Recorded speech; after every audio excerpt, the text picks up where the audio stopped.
It's Friday, October 22nd, 2021, and this is the Washington Times front page. Thanks for joining us. I'm George Gerbo. A Centers for Disease Control and Prevention committee has endorsed a booster plan for all three COVID-19 vaccines, advancing a strategy to let Americans mix and match brands to bolster their defenses against the disease. The CDC Advisory Committee on Immunization Practices voted 15-0 to approve a half-dose booster of the Moderna vaccine, along with a previously approved full-dose Pfizer booster, our Tom Howell reports. They supported an extra dose of the one-shot Johnson & Johnson vaccine by the same margin.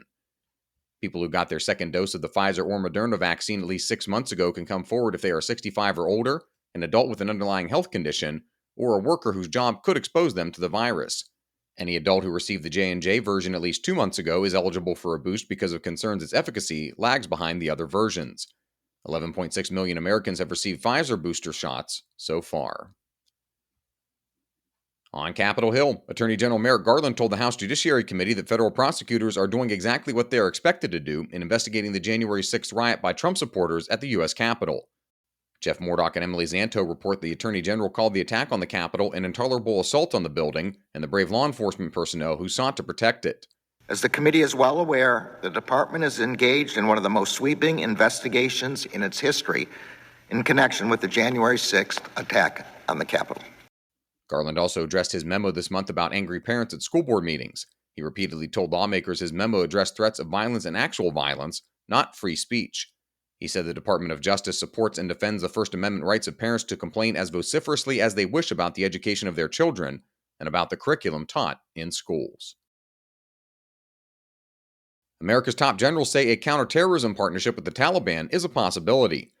Pentagon correspondent Ben Wolfgang reports the drastic measures under consideration underscore the daunting challenges facing the United States in its effort to halt the expansion of the Islamic State group in Afghanistan, slow potential resurgence of al-Qaeda, and otherwise manage threats emanating from Afghanistan.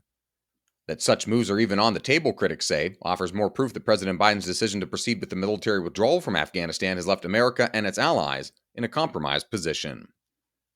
A reminder that you can find all these stories at WashingtonTimes.com/front page. If you don't have access to the Times yet, you can visit WashingtonTimes.com/George and get 25% off your annual subscription. Virginia Republican gubernatorial candidate Glenn Youngkin is avoiding the subject of illegal immigration in his race for Richmond.